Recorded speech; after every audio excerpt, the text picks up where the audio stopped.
আজকে আমরা পড়ব তানবিন কিভাবে পড়তে হয়। আপনারা জানেন, আগেই বলেছি, দুই জবর, দুই জের, দুই পেশ, এগুলাকে কি বলে? তানবিন বলে। আর যদি এক জবর, এক জের, এক পেশ হয় তাহলে হরকত। তাহলে কি? হরকত। কিন্তু জবর যদি দুইটা হয়, জের যদি দুইটা হয়, পেশ যদি দুইটা হয়, এগুলো হইল তানবিন। এগুলা কি? এগুলা কি? মুখ নাড়িয়ে বলবেন। দুই জবর, দুই জের, দুই পেশ, এগুলাকে কি বলে? তানবিন বলে।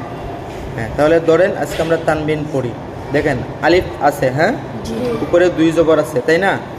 এটা হলো তানবিন। যদি এখানে এক জবর হইতো তাহলে আমরা বলতাম হামজা জবর আ, কিন্তু যেহেতু দুই জবর আছে এই জন্য আমরা এইভাবে পড়ব, হামজা দুই জবর আন। ঠোঁট নাড়িয়ে বলবেন আরিফ, হামজা দুই জবর আন। আন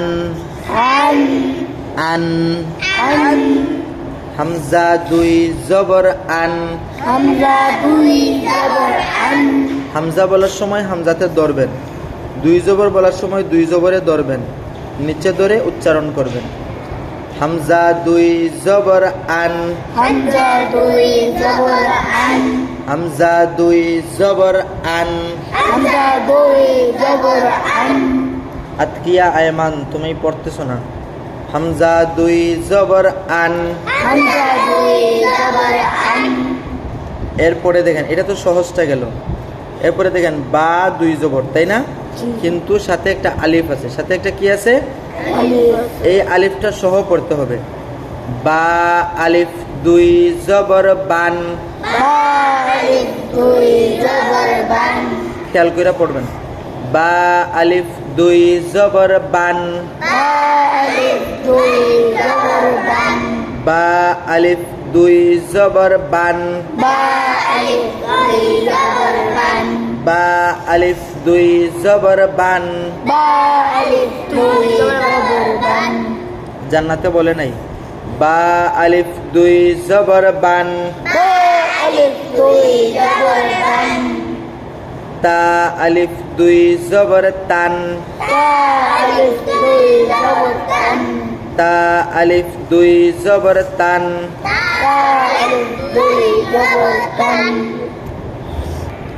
ধরেন আমরা এবার উল্টা আবার পড়ব। যদি শুধু সোজা পড়েন তাহলে শিখতে পারবেন না, উল্টাও পড়তে হবে, তাই না? এই জন্য ধরেন আমরা এবার উল্টা পড়ি। সিন আলিফ দুই জবর সান। জা আলিফ দুই জবর জান। র আলিফ দুই জবর রান। রাল আলিফ দুই জবর রান। দাল আলিফ দুই জবর দান। খ আলিফ দুই জবর খান। হা আলিফ দুই জবর হান। জিম আলিফ দুই জবর জান। সা আলিফ দুই জবর সান। তা আলিফ দুই জবর তান। বা আলিফ দুই জবর বান। হামজা দুই জবর আন। আমরা তানবিন গুলা বানান পড়লাম। কি পড়লাম?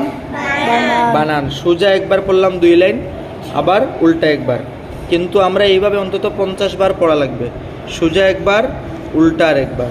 এইভাবে কয়বার পড়া লাগবে? 50 বার। তাহলে আমাদের ক্লিয়ার হবে। অথবা আপনি মনে করবেন পারেন, কিছুক্ষণ পরে দেখবেন ভুলে যাবেন, অথবা পেস লেগে যাবে, বুঝতে পারবেন, গুলায় ফেলবেন সব। এই জন্য বারবার পড়তে হবে, ঠোঁটের আগায় নিয়ে আসতে হবে।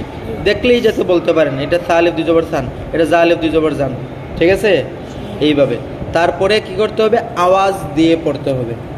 মুখ থেকে আওয়াজ বের করে পড়তে হবে। যদি লুকায় লুকায় পড়েন তাহলে হবে না, আওয়াজ বের করে পড়তে হবে। বুঝা গেল?